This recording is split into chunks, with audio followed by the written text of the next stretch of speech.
Good afternoon, friends. Pull up a chair, top off that cup of hot decaf, and imagine we are sitting around the kitchen table together. The radio is humming low in the background. The smell of something tasty drifts from the stovetop, and we have a good stretch of unhurried time to chat about one of life's simple pleasures, the foods we place on our plates. Today I'd like to share a few stories, a few science notes, and a handful of practical tips about meat. Not the headline-grabbing fad diets or the 20-something gym buff guidelines, but the kind of down-to-earth advice that speaks to real people in their 70s and 80s who still enjoy a pork chop now and again, who have grandkids to hug, prescriptions lined up neatly by the toaster, and a budget that has to stretch as far as Social Security will allow. Before we turn the first page of this tale, let me set a comforting scene. Picture my neighbor, Mrs. Clara Johnson, 82, silver curls neatly pinned, a twinkle in her eye that tells you she remembers swing dancing in '58. Clara came by last Sunday with the question many of us share. I keep hearing, eat this, don't eat that. Bacon is bad, salmon is good, steak is questionable, turkey is boring. Honey, can you just tell me what makes sense for folks our age? That question is the seed from which today's conversation grows. We're going to walk through Clara's kitchen, peek into her fridge, pause at the butcher's counter, and invite a few nutrition scientists to pull a chair up beside us.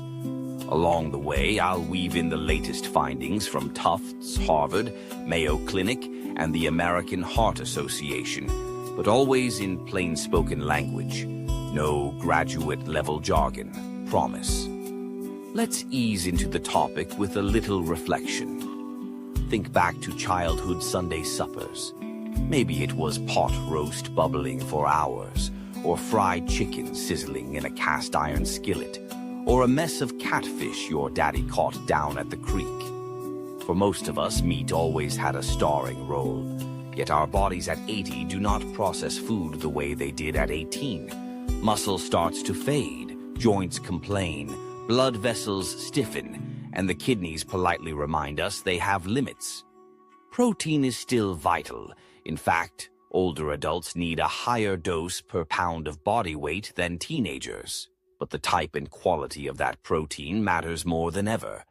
So what makes a meat helpful rather than harmful for an aging body? 3 big factors keep bubbling to the top of the research pot: saturated fat, sodium, and what the scientists call contaminants or byproducts. Saturated fat drives up lousy LDL cholesterol. Too much sodium pushes blood pressure numbers northward. Contaminants range from mercury in certain fish to nitrites in deli meats, to the blackened crust of a char-grilled ribeye that loads the body with compounds called AGEs, advanced glycation end products, tiny sparks that stoke inflammation in arteries and joints. That may sound grim, yet the joyful side of the story is that many meats can do a little healing dance inside us. Omega-3 rich fish calm inflammation. Lean poultry helps rebuild muscle tissue. Pasture-raised beef offers iron that keeps anemia at bay. And humble sardines come packed with the calcium our thinning bones crave. Clara, leaning over her laminate countertop, asks the question that usually comes next. All right, which meats are the keepers? I told her to picture 5 friendly characters sashaying into a barn dance. First comes wild Alaska salmon, wearing a shimmering rose-colored dress. Behind her, a neat slice of skinless turkey breast tips his hat.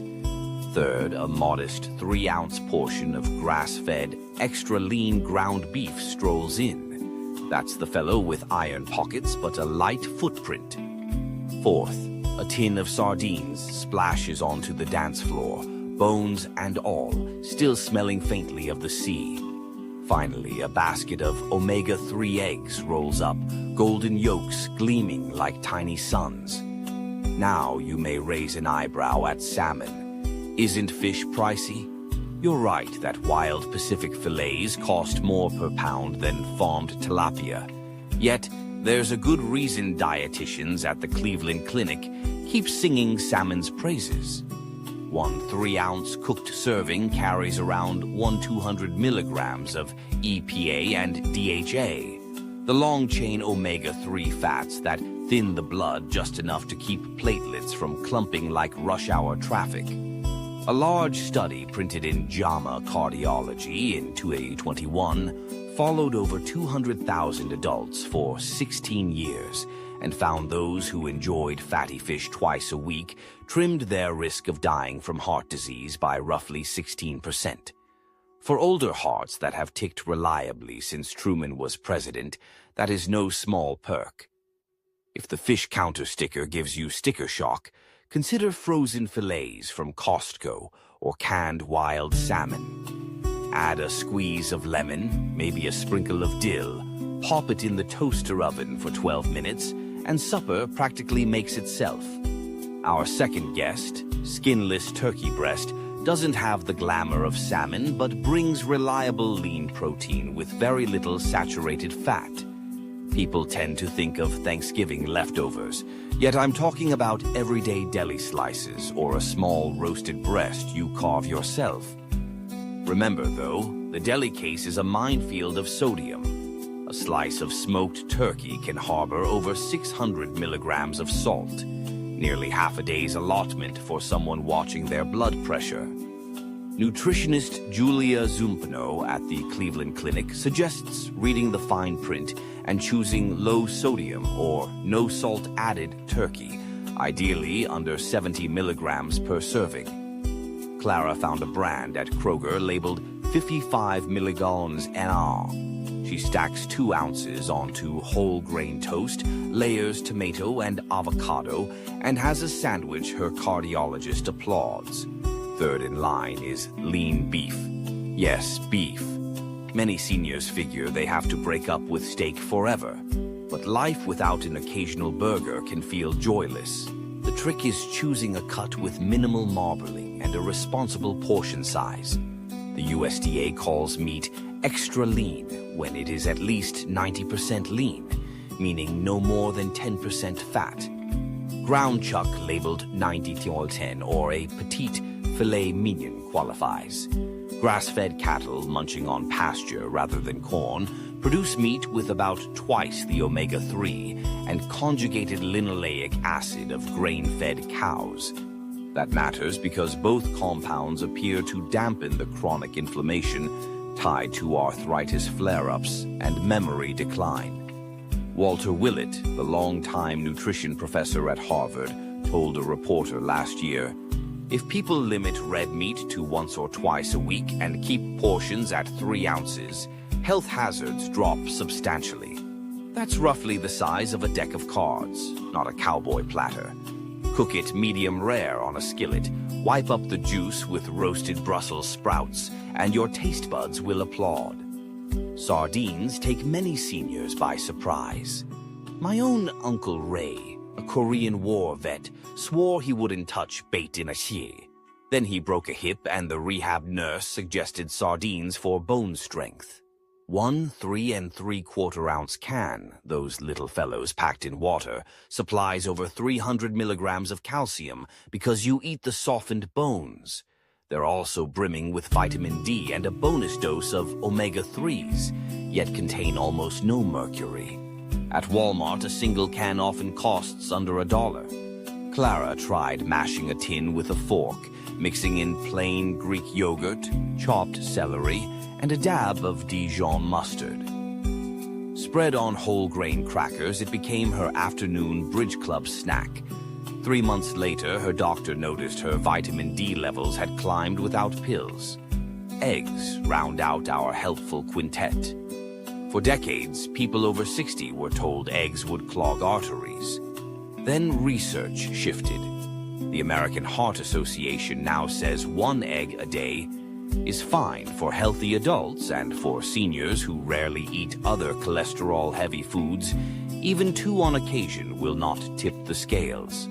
The yellow center hides choline, a nutrient the brain uses to build acetylcholine, the chemical that helps you remember where you left the remote. A long-running study in Framingham, Massachusetts, found folks with the most choline in their diets were 30% less likely to suffer memory loss later on. If you can, choose omega-3 fortified eggs. The hens are fed flaxseed and algae, so each shell delivers about 100 milligrams of DHA. Scramble 2 with spinach and you've got a bargain breakfast for your gray cells. Now, as every good story has heroes, it also has rascals.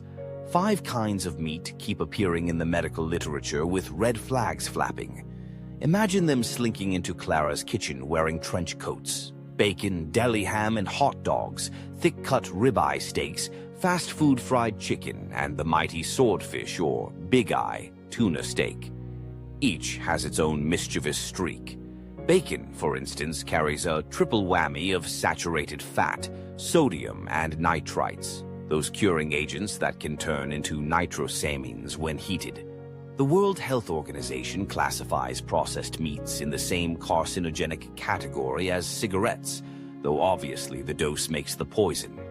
Still, nibbling 2 crispy slices every morning can ratchet up the risk of colon cancer by nearly 20%, according to a large European study.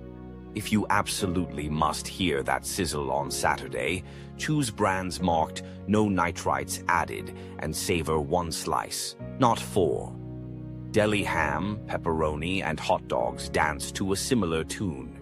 They keep well, taste salty savory, and make an easy picnic lunch, which is why older adults on fixed incomes buy them. Yet, the sodium content is breathtaking. A single all-beef hot dog might hide 480 milligrams, and if you add relish and a soft roll, you've crossed the 1,000-milligram line in 2 bites. High blood pressure afflicts almost 2/3 of Americans over 60, making stroke a real threat. Swapping in homemade roast beef or leftover rotisserie chicken, sliced thin, can pare down sodium to 1/4 of that tally and still satisfy. Thick marbled steak comes next under the spotlight. Picture a 20-ounce ribeye, 1.5 inches thick, charred at 600 degrees on the backyard grill. Mouth-watering? Absolutely. Trouble is, that much beef brings along more than 15 grams of saturated fat and a hefty cargo of AGs, those advanced glycation end products we mentioned earlier. AGs form when meat meets intense dry heat, like grilling or broiling. They slip into the bloodstream, irritate the lining of blood vessels, and worsen insulin resistance, a major stepping stone to type 2 diabetes. Researchers at Mount Sinai took a group of older adults with kidney problems, lowered the age content of their diet by asking them to steam, stew, or slow cook instead of grill, and within 4 weeks, inflammatory markers dropped 35%. You can still treat yourself to steak, but consider choosing a lean 3-ounce fillet. Sear it quickly in a cast iron pan, finish in the oven, and surround it with piles of grilled vegetables to blunt the harm. Fast food fried chicken might be the sneakiest villain because it wears the disguise of poultry, which everyone assumes is healthy. The problem lies in the batter, the oil, and the industrial fryers. When you submerge chicken pieces in 350-degree oil over and over, trans fats creep in, acrylamide forms in the crust, and each thigh absorbs north of 800 milligrams of sodium. The Women's Health Initiative tracked tens of thousands of post-menopausal women and noted a 13% higher risk of death from any cause in those who ate fried foods daily. That doesn't mean you must outlaw crunchy chicken altogether. An air fryer, some buttermilk, crushed whole grain cereal, and a light mist of olive oil spray can recreate a crispy finish with a fraction of the fat. Lastly, let's sail the open sea to meet swordfish and big-eye tuna. They're majestic creatures, yes, but they accumulate methyl mercury deep in their muscle. The Environmental Protection Agency sets a weekly safety cap of 0.23 micrograms of mercury per kilogram of body weight, which means a 160-pound grandfather should stay under 16 micrograms a week. 4 ounces of swordfish can exceed that limit fourfold. In low doses, mercury subtly affects coordination, memory, and kidney function. Swapping in Atlantic cod, haddock, or light canned tuna keeps mercury to a minimum and protein abundant. At this juncture, Clara arched an eyebrow again. "All right, darling, but how do I fit the good meats in without spending my pension?" We pulled out a spiral notebook and planned 7 days of suppers.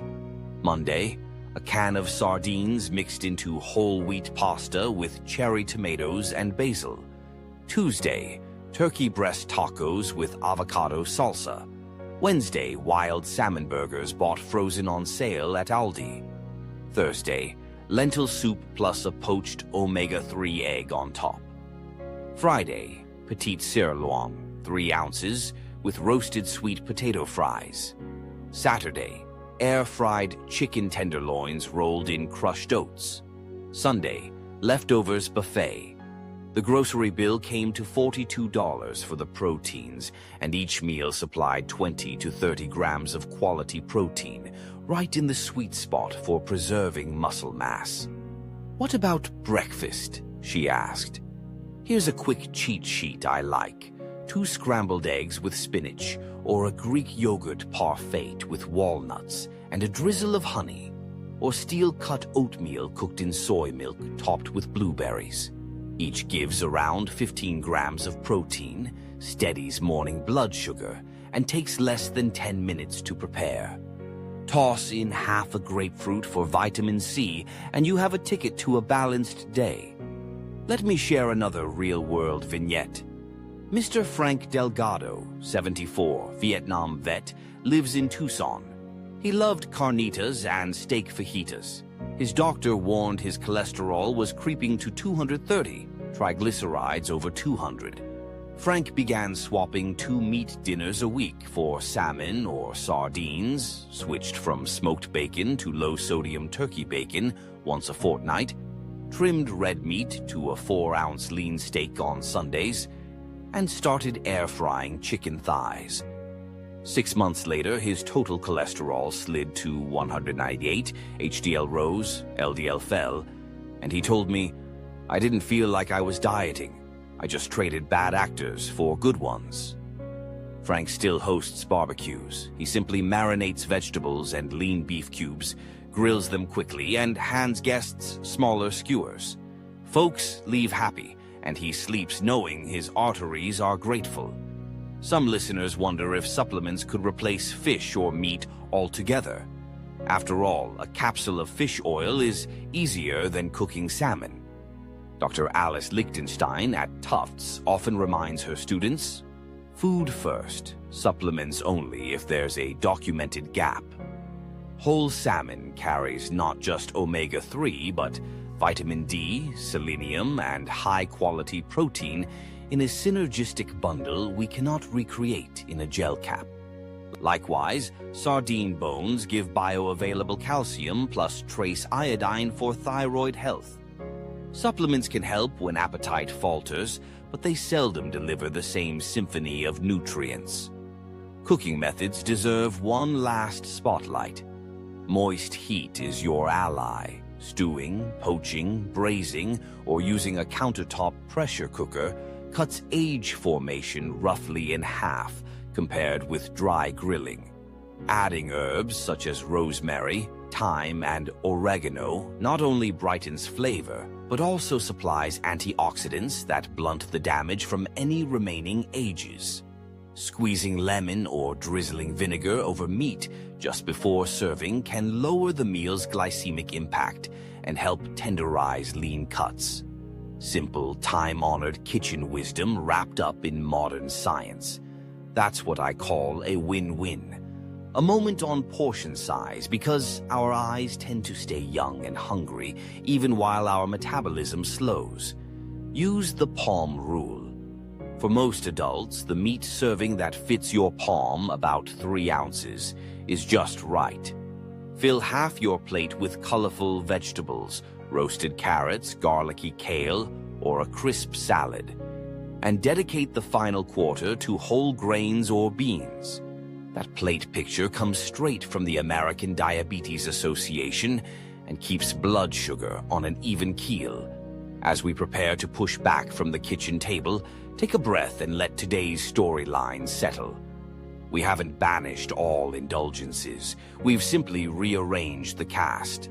Invite omega-3 fish, lean poultry, modest grass-fed beef, sardines, and enriched eggs to star in your meals. Let bacon, hot dogs, fatty steaks, fried chicken, and high-mercury fish appear as rare cameo performers, if at all. Watch your blood pressure, peek at your cholesterol numbers, keep an eye on kidney function, and celebrate each small victory. Your heart beats roughly 100,000 times every day. Feed it wisely, and it will likely keep on drumming as the great-grandchildren march across the living room floor. Clara ended our visit with a laugh. "You know," she said, "I feel less confused and more in charge. That's worth more than any fancy superfood hype." She gathered her reusable grocery bags, tucked the list inside, and headed out with purpose. May her story mirror yours. May your fork be guided by both pleasure and prudence, your table surrounded by those you love, and your years ahead seasoned with good health. Stay curious, stay kind to yourselves, and until our next kitchen table chat, bon appetit. Before we set the coffee pot to rinse and turn out the kitchen light, I've got a small favor to ask. If today's chat brought you a fresh idea, a smile, or even a gentle nudge to swap the bacon for salmon, would you mind letting me know? 1. Tap that little thumbs up icon so YouTube knows conversations like ours still matter. 2. If you haven't already, click subscribe and ring the bell. It's free, it's easy, and it guarantees you'll never miss our next porch swing talk about living well after 60. 3. Slide down to the comment box and tell me which meat swap sounds doable this week and what recipe would you like us to tackle next time. Your stories and questions shape every episode. And finally, if you've got a neighbor in the condo complex, a cousin in Florida, or a church friend wrestling with the same "what on earth should I eat" puzzle, share this video their way. Good information only gets better when it travels. Thank you for spending part of your day with Elderly Wisdom Chronicles. Until we meet again, keep your fork adventurous, keep your heart hopeful, and, as always, take good care.